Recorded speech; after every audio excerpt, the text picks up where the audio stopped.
Monja beneditina Maria Cecília Baige, mística católica que escreveu os livros A Vida Íntima de Nosso Senhor Jesus Cristo, A Vida de São José e A Vida de João Batista.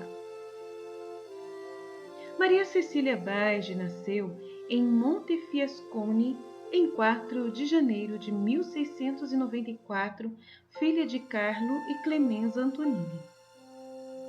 Em 1712, entrou no mosteiro dos Cistercienses de Viterbo, mas deixou-o 10 meses depois para entrar no mosteiro dos Beneditinos de Montefiascone. Aqui, em 1714, ela fez sua profissão religiosa. O Cristo sofredor quis associá-la à sua paixão e para isso purificou seu coração com 2 provas, tornando-a digna de receber graças e favores excepcionais. A oração das conversas e dos outros escritos de Cecília, por iluminação divina, fazem dela apóstola e mensageira do amor de Deus.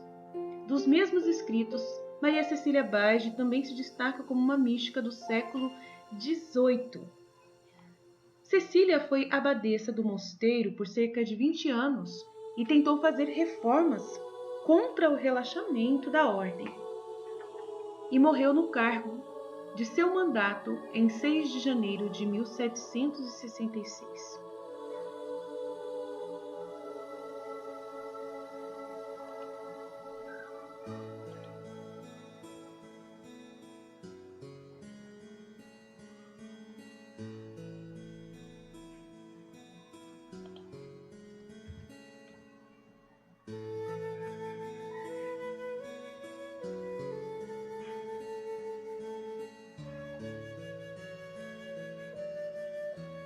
O mosteiro de São Pedro continua vivo, mais de 250 anos depois da morte dela.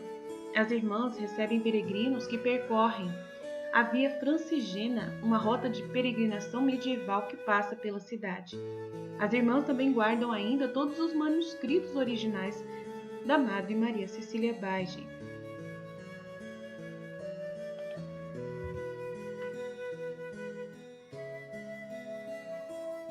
Um grande relaxamento reinava no mosteiro, na época antes dela entrar. Cheia de zelo pelas almas dos religiosos e pela dignidade desta ordem, quis oferecer um remédio salutar à situação que encontrou. E o cardeal Barbarigo,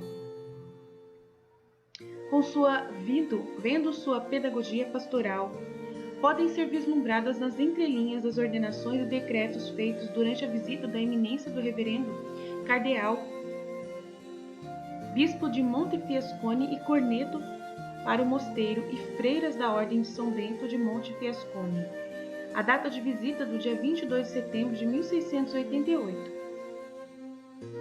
A situação que ele encontrou, por exemplo, ele começa a proibir, e isso leva a argumentar em São Pietro a presença de mulheres lá de alta classe e riqueza, que desejam preservar e realmente preservar algo do seu estilo leigo, de ter e usar grandes medalhas de filigrana de prata, luvas, sapatos justos e outras vaidades seculares semelhantes.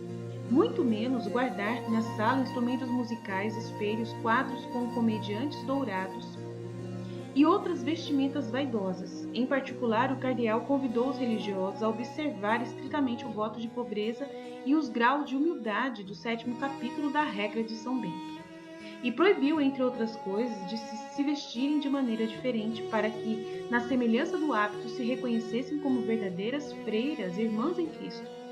E, além disso, sob severas penalidades, que as celas estejam sempre abertas, tanto de dia como de noite, e que, dado o sinal de dormitório, todos devem opinar-se mutuamente. E às vezes a abadesa, acompanhada por uma delas, iria visitar todas as celas, certificando-se de que todas estejam em suas camas. E quem ousar dormir acompanhado incorrerá na pena de excomunhão, e a mesma pena de excomunhão reservada por sua eminência. Incidirá aquela freira que, dando o sinal de retirada do seu quarto e entrar na cela de outra sem a permissão da abadesa, A ação do cardeal destinada a estimular os beneditinos da época a não se afastarem da escuta das necessidades evangélicas de sua regra.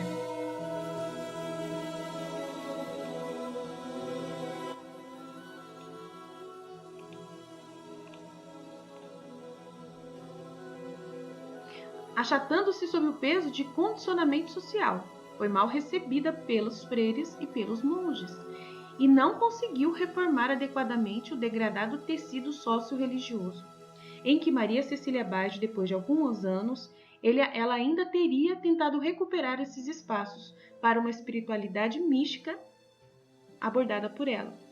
Quando, em 12 de abril de 1713, aos 19 anos, a Maria Cecília Bage ingressou no mosteiro beneditino, encontrou um internato ainda cheio de vaidade. Escreveu Monsenhor Pompílio Bonaventura que elas ainda se vestem com algumas vaidades, fitas, vestidos de seda e muito mais, ao qual os chamei a corrigi-los e proibi-os para o futuro. Ao longo dos anos, a abadesa Maria Cecília Bage pôde enfocar claramente o objetivo religioso que aspirava a alcançar para si e para suas irmãs, isto é, o de observar a vida comum perfeita, delineada pelas regras agostinianas. Se Maria Cecília Bage estendeu seu apostolado fora do mosteiro à glória de Deus e ao bem das almas, mas onde brilhou mesmo de maneira especial foi no mosteiro. E a primeira coisa que ela queria tanto estabelecer era a vida comunitária, que faltava muito no mosteiro. Já em 24 de outubro de 1731, ela escreveu ao seu confessor, Padre Guide, sobre o assunto. Comuniquei-me imediatamente e disse a Jesus o que Jesus me dizia a respeito da vida comunitária. A princípio, ele disse que é sua vontade que seja tudo isso feito, e o inimigo trabalha com todas as forças para impedi-lo. Agora, porém, como não há disposição nos religiosos, é necessário eliminá-los gradativamente. Não vai durar esse mosteiro. Vamos sofrer muito. E quem vai ter muito a quem não vai ter nada. Nem vai poder fazer fantasias. Não vai poder dar nada aos parentes. E eles vão ter que ir embora, assim como os amigos. Não poderemos mais fazer caridade. Não lhes dá alma para vestir as coisas dos outros. As moças não trabalharão. Vão se divertir e os pobres velhos sofrerão. As pobres velhas sofrerão. Não a encontraremos, então você o torna difícil, será uma confusão nos deixar inquietos. É uma profecia. Maria Cecília Bage não desistiu de imediato da ideia e em várias outras ocasiões tentou introduzir na comunidade as regras da vida comum perfeita conforme o desejo de Jesus, mas sem sucesso, e no final entendeu que já não era conveniente falar dessa vida comunitária. O seu sofrimento foi igual ao de Jesus. Ela, como Jesus, não teria nada além de contradições e terminou sua vida na pura humilhação e na cruz, sem nunca ver a realização triunfal dos seus desejos. Foi necessário esperar o novo século, que precisamente no dia 28 de junho de 1802, para que o sonho de Maria Cecília Bage se tornasse realidade. Naquele dia, de fato, 24 freiras dirigiram-se elas ao cardeal Jean Cyprien Maury, pedindo para poderem cumprir as regras da vida comum. Maury, depois de se certificar de que os rendimentos do mosteiro realmente não eram mais suficientes, mas também não eram só suficientes, mas abundantes, emitiu, o 6 de julho, no mesmo ano, o decreto da fundação. Depois de termos conhecido a luz da fé, a perfeição e as vantagens da vida comum, nós todos, na presença de Deus, de forma livre, espontânea e com bom coração, o desejamos e pedimos instantaneamente, com insistência, e esperamos um momento feliz que o mais digno. Nosso venerável pastor, o cardeal Maury, apresente-se o nosso mosteiro de São Pedro como foi introduzido nos outros mosteiros beneditinos, e para o efeito pedimos unanimemente que sejam chamadas duas religiosas beneditinas da vida comum para organizar de melhor forma possível a vida comum, que começou no dia 7 de agosto, e que foi a Madre Teresa Toffe de Roma e Dom Constante M. Priori, que recebeu o posto depois de abadesa e vicariato, onde obteve a permissão para residir lá por 3 anos. A vida comum perfeita estava, no entanto, destinada a durar pouco tempo, pois em 25 de abril de 1810, Napoleão decretou a supressão de todos os institutos, corporações, congregações, comunidades e associações eclesiásticas de qualquer natureza e denominação, e em 15 de junho de 1810, na Comissão dos Inventários dos Lugares Pios, executou-os com toda a vivacidade e ameaçou várias vezes, até por escrito e violência, a entrar nas clausuras monásticas. Ele também colocou nos inventários os objetos supostos e não encontrados, alegando terem sido ocultados. Ávido pelos bens da igreja, ele fez saber a alguns colonos e sócios de alguns lugares piedosos que no futuro eles não teriam mais que trazer a renda para o lugar sagrado.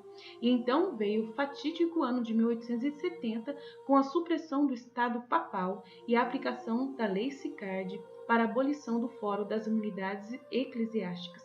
Assim, a 20 de setembro do mesmo ano, a Câmara Municipal de Montefiascone decretou que todo o patrimônio estável, móvel e autoproporcionado do Seminário Hospital dos Conventos e Menores Conventuais de Servos de Maria dos Mosteiros de São Pietro de Montefiascone, o hospital, juntamente com todos os direitos, ações e razões que lhes são devidos. Novamente, as freiras tiveram que deixar o mosteiro e permaneceram fora até 1905.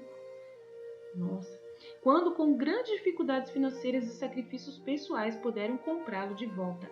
Em 2 de junho de 1905, foi afixado o pôster para a asta pública da venda do mosteiro, que havia sido vendido pela Fazenda do Estado do município em 3 de maio. E no dia 21 de novembro foi comprado por 19 mulheres, que as próprias freiras, por 2.060 liras, por mediação de Giuseppe Gori, que declarou que se tinha apresentado no leilão em nome das subnomeadas compradoras, a favor das quais pretendia que fosse definitivamente adjudicado. Passou o século XX, mas o mesmo novo século não poupou aos insultos materiais do mosteiro. Apenas 2 anos após o regresso das freiras, sem qualquer descrição para com os legítimos autores, a preciosa majólica de Benedetto Bruglione foi removida por um engenheiro como se fosse sua, que ficou guardada nas salas adjacentes da igreja. E consta mais coisas da história do mosteiro, mas cumprindo as profecias dadas de Jesus à monja Maria Cecília Bage de que eles perderiam tudo, né? Castigo, né?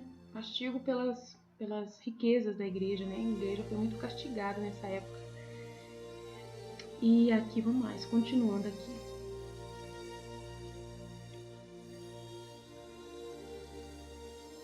Palavras da Cecília em entrevistas.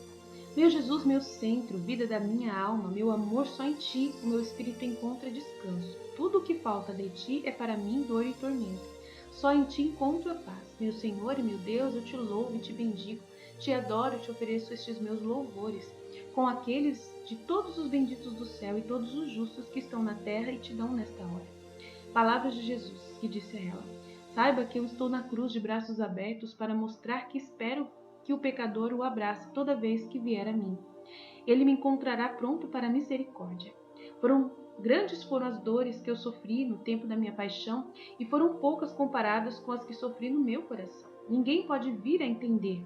Só eu que o sofri, e o meu e a minha mãe, que foi minha fiel companheira em todas as minhas dores. Quero que entre muitas vezes no meu coração medite sobre as angústias e dores que este sofreu pela saúde espiritual dos homens.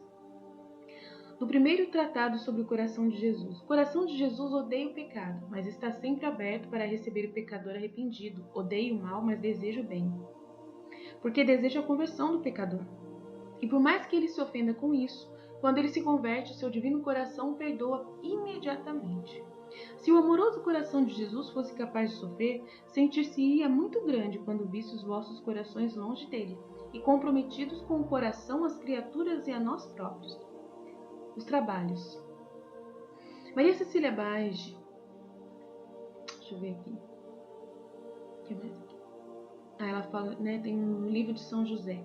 São José não tem nenhuma palavra registrada na Sagrada Escritura, mas as meditações, né, para a freira italiana do século XVII dão a oportunidade de imaginar como pode ter sido sua vida cotidiana da Sagrada Família na perspectiva do pai adotivo de Jesus. A revelação pessoal dada de Jesus, a serva de Deus Madre Maria Cecília Bage, descrita no livro da vida de São José, revela um retrato íntimo de vida de oração, sofrimento e felicidade da Sagrada Família.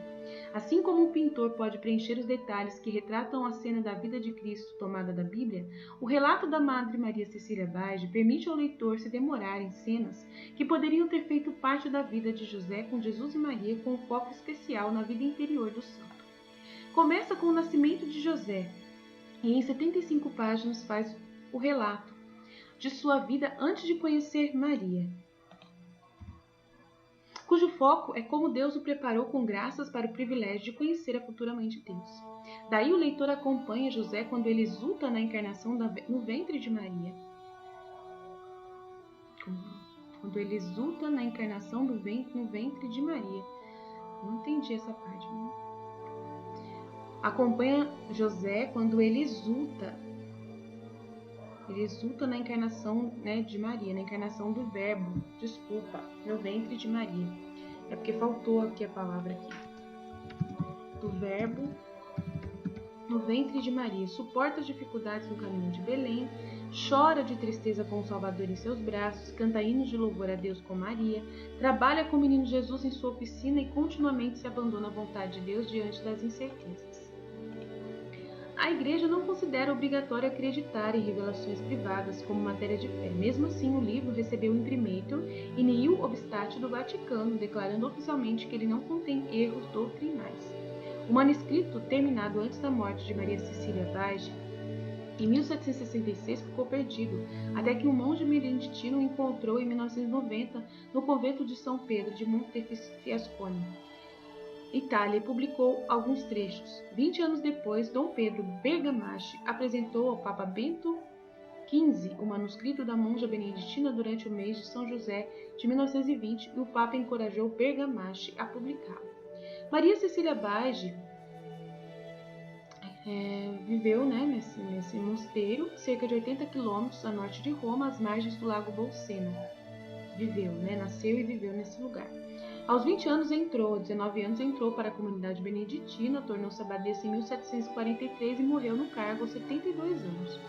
Durante suas orações no mosteiro, Madre Maria Cecília Bage recebeu tantos ataques do demônio quanto revelações sobre a vida de Cristo, São José, Sagrada Família e São João Batista, sobre as quais escreveu longamente por ordem do seu confessor. O mosteiro de São Pedro continua ativo, com mais de 250 anos depois da morte dela. As irmãs recebem peregrinos que percorrem a vida francigena. Acredita-se que Madre Maria Cecília Bage tenha terminado seu livro de São José em dezembro de 1736.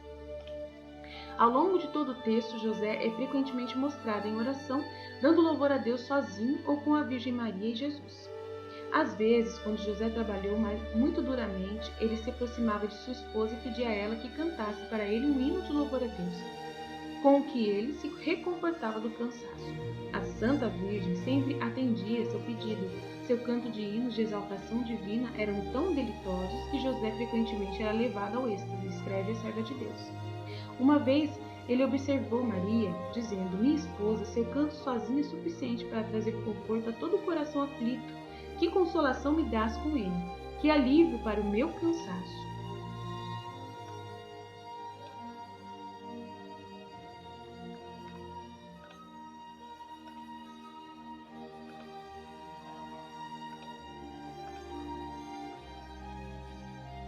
Que grande alegria para mim ouvir-te falar ou cantar. Para a Santíssima Virgem, essas palavras eram ocasião de dar mais louvores a Deus, a fonte de tudo o que é bom. Deus derramou essas graças em meu coração, ela disse a ele, para que tu possas ser confortado e obtenhas alívio de suas tribulações e aflições.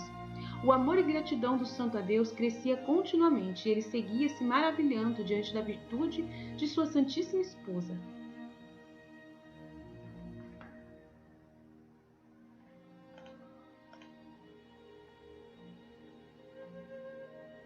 A vida interior de nosso Senhor Jesus Cristo. Jesus fala a Cecília Bage sobre os sentimentos que sentiu na terra, desde a concepção no seio de Maria até o morrer na cruz, e sobre as orações que dirigiu ao Pai pela salvação da humanidade. A vida de São João Batista, Maria Cecília Bage disse tudo o que escreveu sobre este santo que ela entendeu na oração. ela tinha uma devoção muito especial ao precursor do Messias. E em entrevistas, teve orações e conversas que aconteceram entre Jesus e Maria Cecília Bage, escritas por ela, mas não foi publicado. Tem notas biográficas guardadas no convento, né? E sobre a Sagrada Família também, que não foi publicado. Tem um tratado sobre o mais amoroso coração de Jesus, Cristo Redentor nosso, que contém uma obra de Maria Cecília na qual expressa sua visão do amor de Cristo por nós. Segue-se uma antologia de suas cartas, tanto ao padre espiritual Egídio Basari, quanto ao padre espiritual Gaetano Boncompagni. Este livro não está à venda no mosteiro, mas sim nas livrarias católicas. Aí tem um livro tratado sobre o coração amoroso de Jesus, uma editora Glossa Editras italiano. A vida de São José. E aí os manuscritos originais têm a foto no site aqui, que é do mosteiro do San Pietro Montefiascone. Em nome do Pai, do Filho e do Espírito Santo. Amém, Fide.